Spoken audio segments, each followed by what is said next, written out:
Olá, pessoal. Estamos aqui de volta ao Entretanto para falar das coisas do Brasil e do mundo à luz do direito, para falar de ciência política à luz do direito, de maneira rápida, clara, tranquila, objetiva e imparcial. Dê o seu like, clique na sinetinha, inscreva-se no canal. A gente precisa de vocês. Hoje nós vamos falar um pouquinho de dengue, um pouquinho de Portugal, querendo reparar civilmente o que teria cometido contra as suas ex-colônias, dentre elas o Brasil. Vamos falar também de Israel e do mundo árabe. Tudo isso, no entretanto, eu já estou esperando vocês.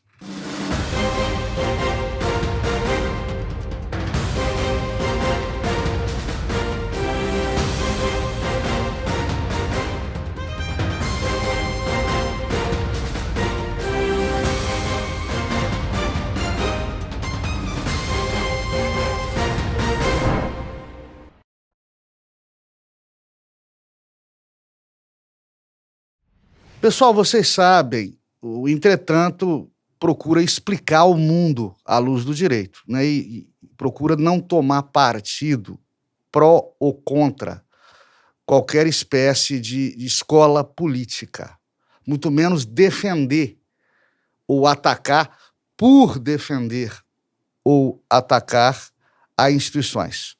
Não há contextura, não há cor político-ideológica aqui, não há militância política aqui. Por diversas vezes, a gente tem comentado sobre decisões do STF, através de seus ministros, e temos comentado de maneira crítica o teor destas decisões, que estaria em aparente afronta com a legislação ou com a própria Constituição. Exemplo disso, inquéritos que não terminam, inquéritos com múltiplas ramificações, inquéritos presididos pelas próprias vítimas, sem atuação ministerial, do Ministério Público, da PGR, dentre outras críticas à luz do direito. Ocorre que a gente não pode atacar as instituições. Nós temos que defendê-las. Defendê-las sempre. As instituições são muito maiores que os homens e mulheres que estão provisoriamente, temporariamente, as representando. Quando a instituição é atacada, agride-se por uma via periférica o próprio Estado democrático de direito. Por que eu estou falando isso para vocês? Edital de ontem, do Estadão, o jornal que leio. Título: Está faltando pudor. Está faltando pudor. E se refere a um encontro jurídico, cultural, ocorrido em Londres, com presença de ministros do STF, que trataria de assuntos referentes ao Brasil. Com verba, com o custeio desse encontro, entre hotéis, refeições, viagens, com custeio bancado pela iniciativa privada. E consideram que seria falta de pudor de juízes, falta de pudor de juízes aceitarem convite para palestrar, para compor, para integrar esse tipo de eventos fomentados pela iniciativa privada. Ora, meu Deus, juiz algum vai se tornar parcial, algum, não estou falando de ministros do Supremo, vai se tornar parcial porque aceita convite para participar de seminário, seja em Londres, seja na Tonga da Mironga do Cabuletê. Isso vai muito além do razoável pensar que magistrados vocacionados iriam se deixar levar em suas decisões por bons anfitriões que, vez ou outra, os convidam esporadicamente para eventos, seja da magnitude ou do luxo que for. O empresariado, a iniciativa privada, ao contrário, tem que usar estes bons exemplos, investir e fomentar cultura, sempre, seja ela cultura literária, cultura musical, cultura jurídica. Esses eventos podem e devem se popularizar mais. E o fato dos magistrados, deles participarem, apenas enobrece o poder judiciário. Causa espécie que um veículo de comunicação sério, ainda sério, o Estadão de São Paulo, em um editorial, diga da falta de pudor de juízes que aceitam participar de congresso patrocinado pela iniciativa privada.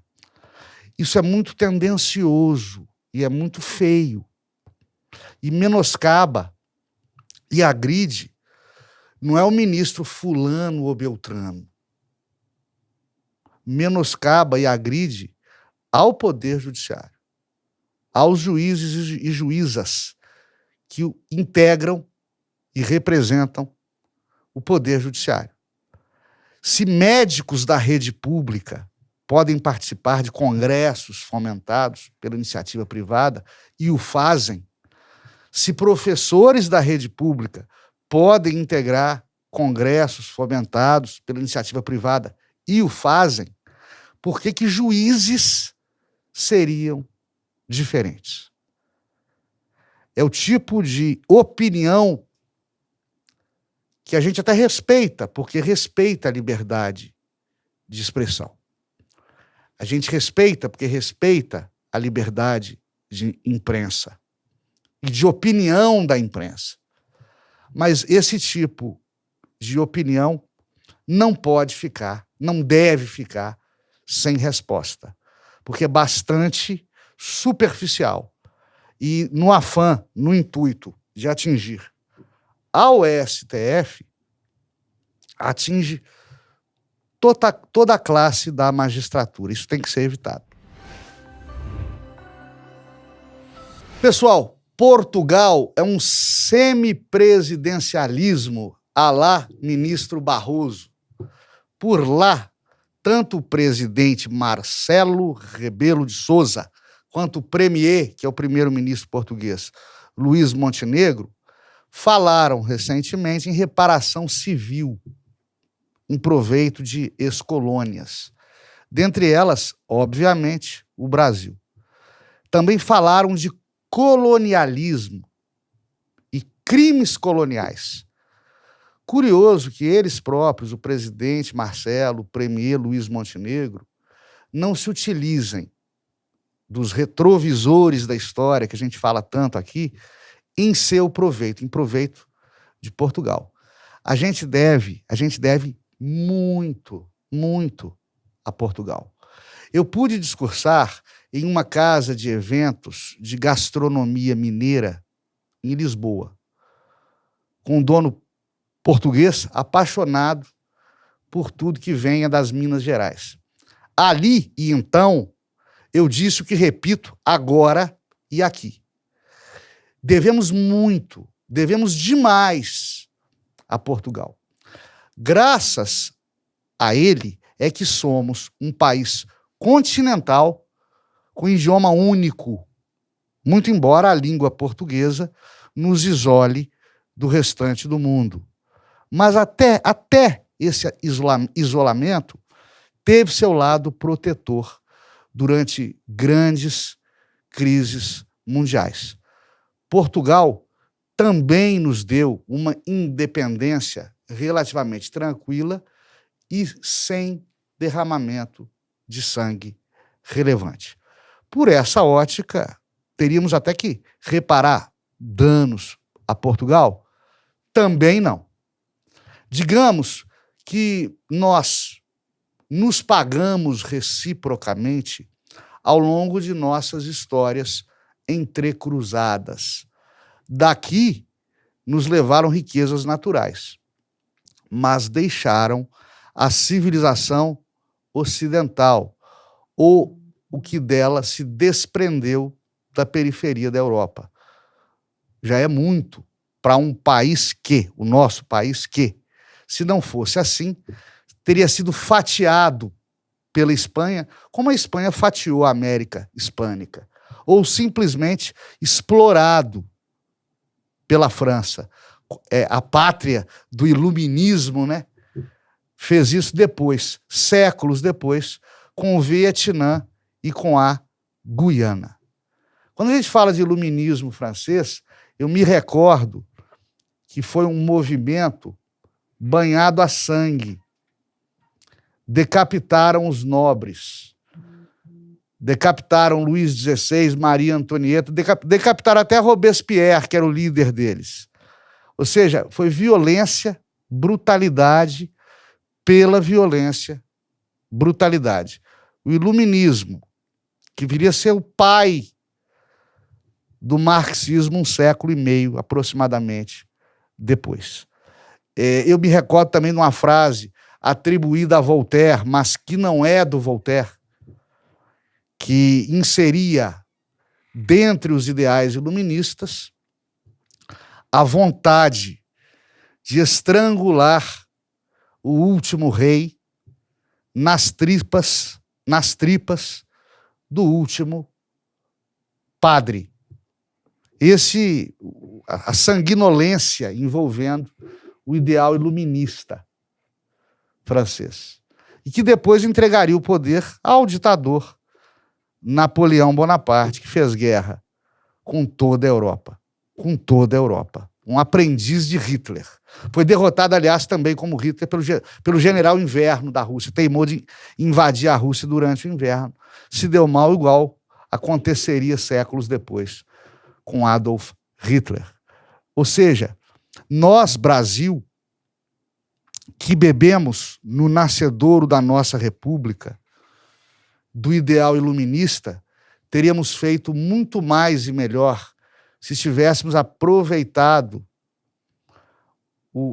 a teoria libertária de autogoverno dos founding fathers, dos pais fundadores dos Estados Unidos. Washington, Jefferson, Franklin, etc. Nossa república teria começado muito mais e melhor se tivesse bebido em fontes mais saudáveis. A nossa antiga metrópole vive décadas, Portugal, nossa antiga metrópole, vive décadas de governo de esquerda e prospera. A sinistra brasileira usa o desenvolvimento recente e vertiginoso de Portugal como exemplo e bandeira, comparando o incomparável. Nada é de graça naquele país. Nada é de graça em Portugal. Desde consultas médicas eletivas até material escolar, mesmo do sistema público. Curioso que a comida lá é mais barata que aqui. Consequências de um país industrializado que possui, sim, governos sucessivos simpatizantes de um socialismo de mercado. Porém, na hora de conectar sua economia, é claro que Portugal o faz com parceiros ocidentais capitalistas, principalmente a Inglaterra. Português adora a Inglaterra. Portugueses podem ler Marx, mas são fãs do conservadorismo inglês. Curioso de novo. A esquerda portuguesa tampouco tem qualquer semelhança com a brasileira. Não defendem por lá ao paternalismo social ou ao intervencionismo estatal no mercado. Vivem a plena democracia e é claro que o mundo político não é binário. Esquerda e direita e pronto. Há nuances. Em Portugal, talvez estejamos diante da melhor esquerda do mundo ou da menos pior. Escolha como observar. É o que eu costumo dizer, sempre digo aqui. Não é o seguinte, a esquerda é comunista, a esquerda é socialista. ou é direita, é fascista. Aliás, o fascismo merece ser historicamente revisto. Porque o fascismo nasce com Benito Mussolini entre guerras para defender o então Império Italiano, era uma monarquia, do comunismo. Mas é um teatro de tesouras. O que é isso? É uma esquerda lutando contra outra esquerda. Mas nós ainda vamos falar sobre isso futuramente aqui, tá? O que importa hoje, a gente esclarecer para vocês, é que nós não podemos polarizar a ponto de achar que uma direita é só aquela direita e pronto. E a esquerda também. Nós não consigamos decantar a esquerda em suas várias nuances, em suas várias vertentes. Assim como também o pensamento conservador político tem diversas gradações. A gente não pode colocar tudo em um mesmo balaio. Isso fere a nossa inteligência histórica. Porque a gente pode observar, por exemplo, que há direitas democráticas e direitas não democráticas no mundo e ao longo do século XX e XXI. E, de idêntica maneira, esquerdas democráticas, como é o caso de Portugal, e esquerdas ditatoriais, como é, por exemplo, o caso de Cuba. Nós não podemos colocar esse povo todo num balaio só. Se você olhar para o mundo que deu certo, com boa distribuição de renda, povo instruído e feliz, realizado economicamente, vai observar também que esses países têm em comum uma economia de mercado capitalista e pouco ou quase nenhum intervencionismo estatal. Nos Estados Unidos, quando o governo intervém na economia, é para proteger a iniciativa privada de cartéis e propiciar mais concorrência justa. É para gerar mais empregos e renda, que há esse intervencionismo quando há nos Estados Unidos. Por isso, o Congresso americano começou a indagar, começou a investigar a polêmica entre Elon Musk e o ministro Alexandre de Moraes. A gente já falou disso aqui. Também já falamos disso. O liberalismo, para o liberalismo americano, que vem lá da República Procedimental pós-Segunda Guerra Mundial, a partir do New Deal do presidente Franklin Delano Roosevelt, é um pecado para esse liberalismo governamental americano, é um pecado capital que um governo interfira na gestão da iniciativa privada. Entenda, por favor, entenda bem isso. O Poder Judiciário pode e até deve punir a uma empresa que transgrida leis ou aos seus gestores. Porém, dizer para esses gestores o que eles devem ou não fazer, não. Como dizia meu velho e saudoso pai, nunca dos nunca, não nos Estados Unidos.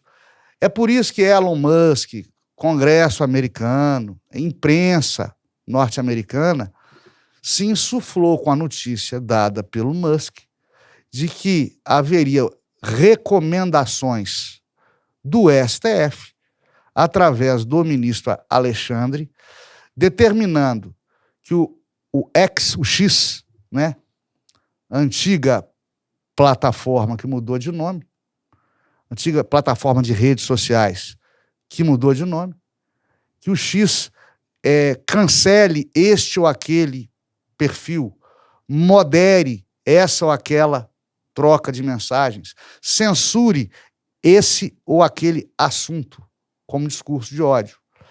À luz do direito americano, sobretudo, o Poder Judiciário pode punir a plataforma, seja o X, o Instagram, o Facebook, pode até punir a plataforma por conteúdos nela veiculados. Isso é possível. O que não é possível, à luz da legislação, do direito dos Estados Unidos, o que não é possível é recomendar ao gestor o que fazer ou o que deixar de fazer. É por isso essa polêmica à luz do direito internacional. Pessoal, é incrível como perseveram ideologias em pleno século XXI que defendem o intervencionismo estatal. E com essas ideologias, discursos inacreditáveis que continuam pregando imposto de renda negativo, ampliação de programas assistenciais, intromissão no mercado e por aí vai. Em nenhum país do mundo isso deu certo. Não se tira dinheiro dos ricos para dar para pobre, como um Robin Hood. E não é um país que tem que fazer por nós. Primeiro, nós é que temos que fazer pelo país. John Fitzgerald Kennedy disse isso. Volto à inexistência de um mundo político binário. Entre os pensadores de esquerda brasileiros, é o Frei Beto quem destaca que programas assistenciais têm que ser emancipatórios para que funcionem. Emancipatórios. Ou seja, o governo ajuda, sim, tem que ajudar aos desvalidos, para que eles se aprumem e parem de precisar de apoio governamental. Como pensão vitalícia, nunca funcionou. Frei Beto, hein? Frei Beto. O comunismo e o socialismo, é claro, não se restringem às economias fechadas. Há intenso ativismo social e segregação política envolvendo o pensamento marxista.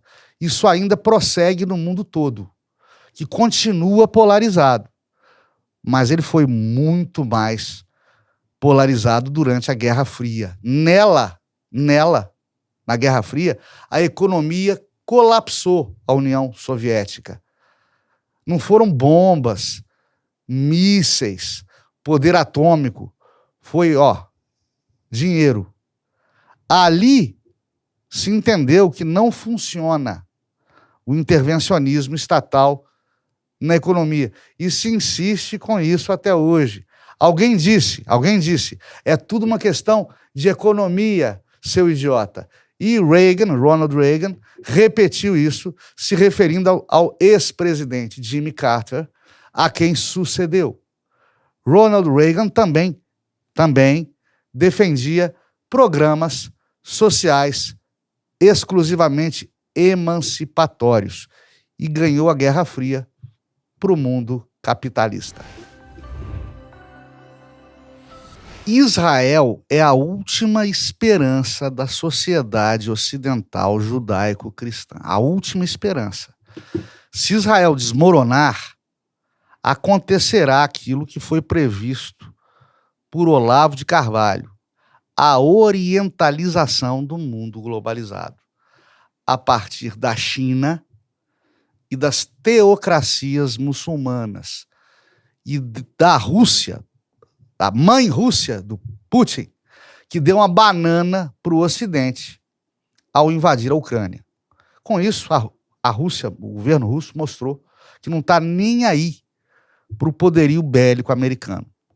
São exemplos tão claros, mas tão evidentes, que não entendo como há os que não atinam para essa movimentação estratégica do leste para o oeste, conquistando através da economia, de novo ela, da economia chinesa, através da repressão política russa e pelas teocracias bélicas árabes. A Europa já se islamizou.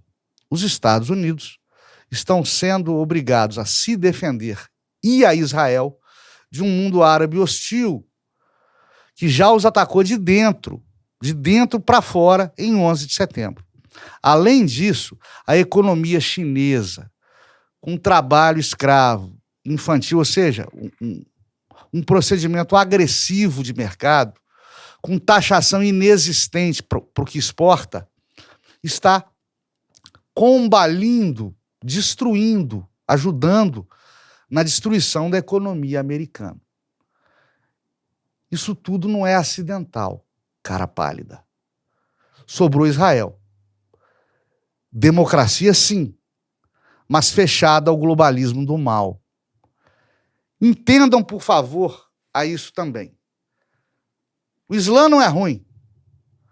O capitalismo de Estado não é que seja ruim. É bom, ao menos, para os chineses.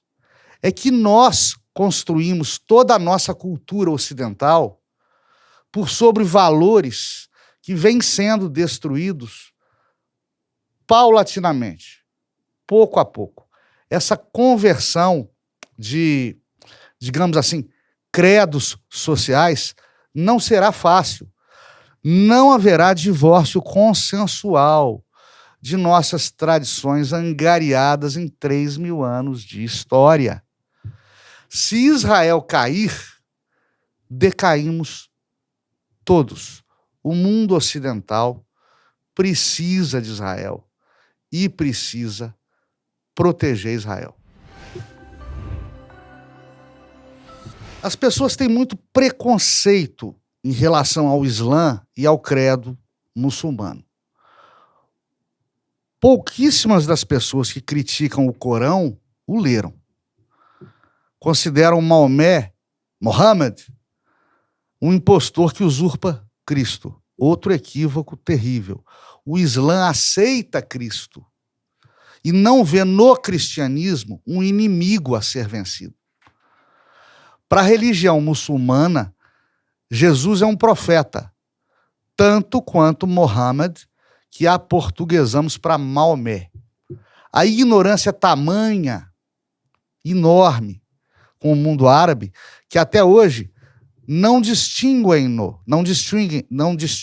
ao mundo árabe dos seus vizinhos persas. É como confundir a nós brasileiros com chilenos ou alemães com russos. Nada a ver.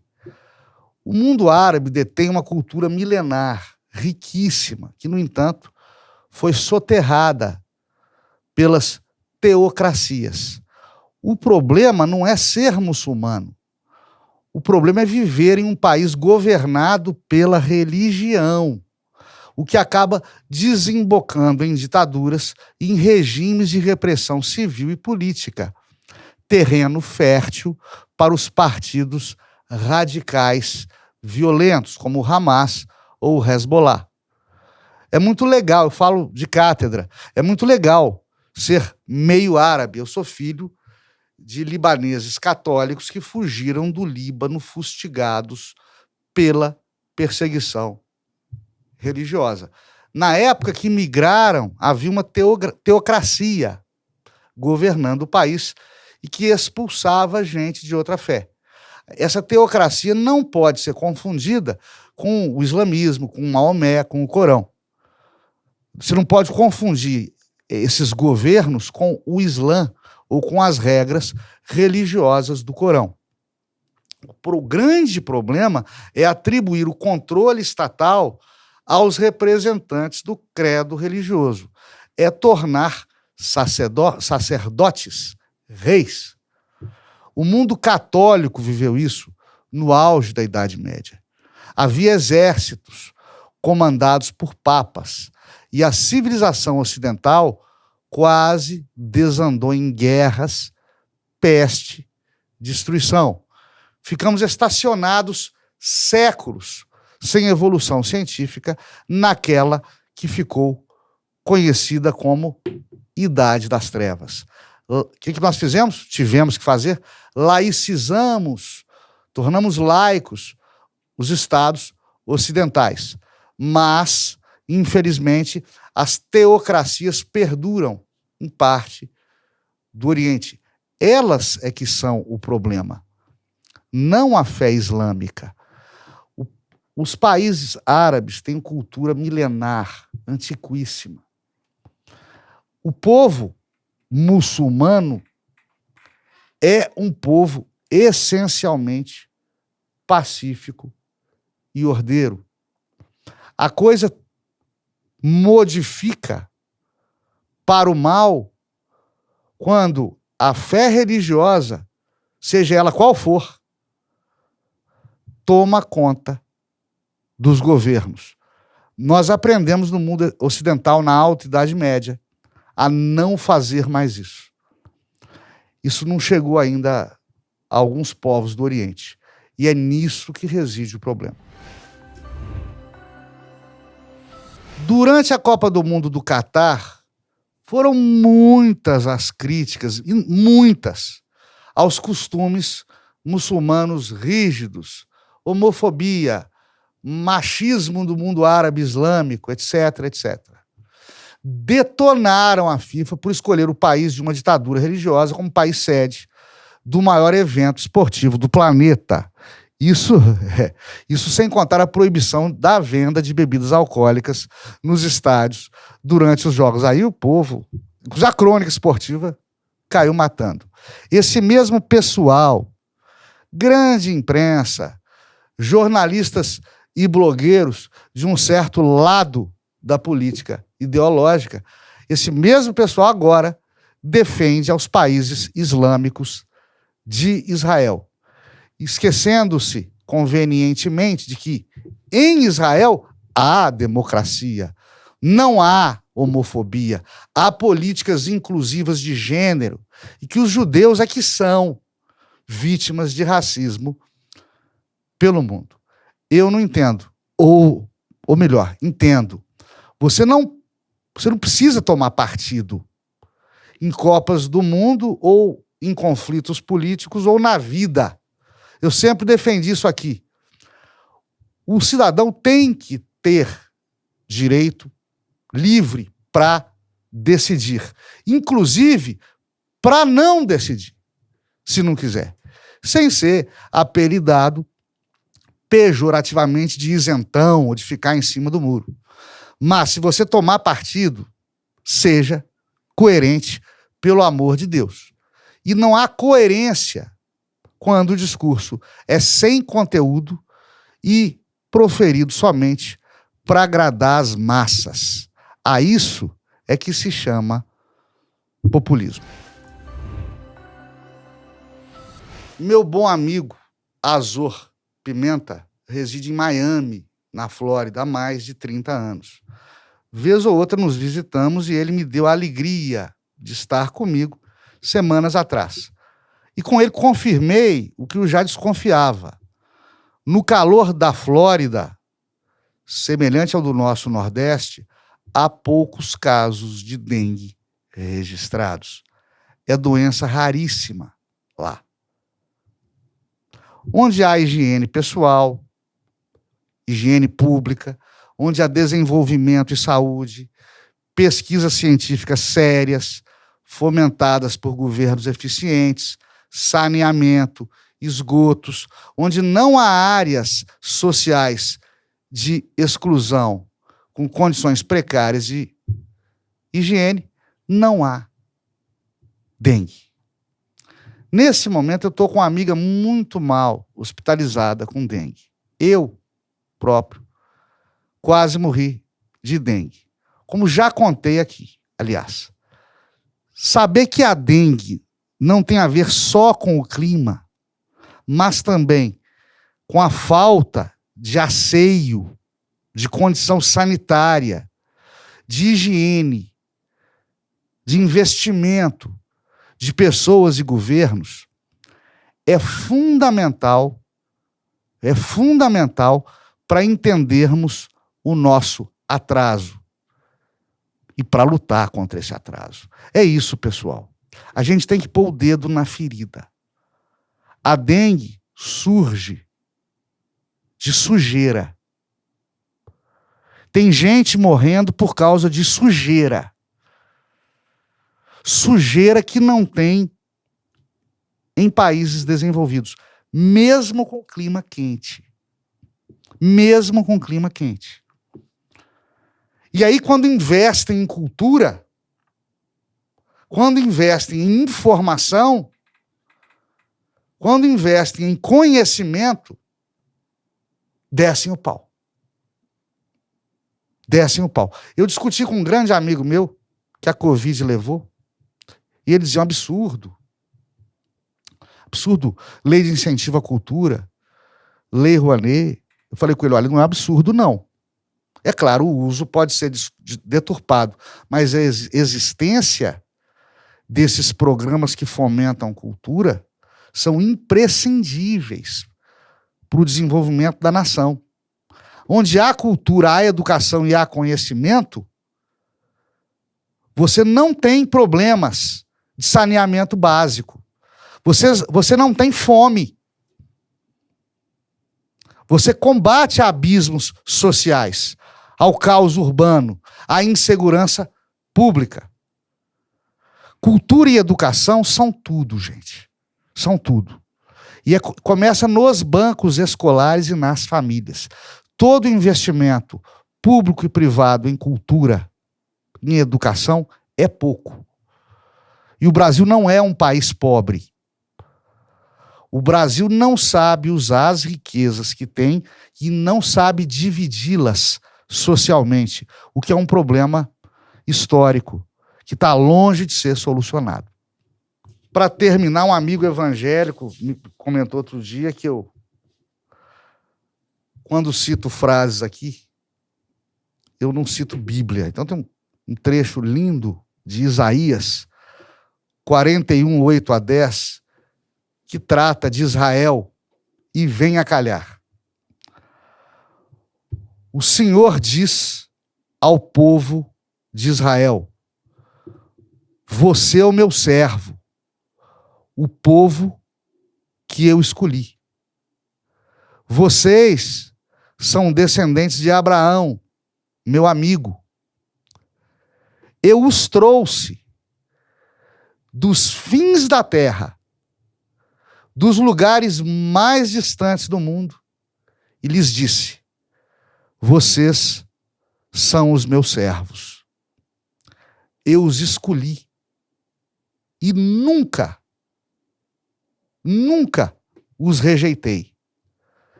Não fiquem com medo, pois estou com vocês.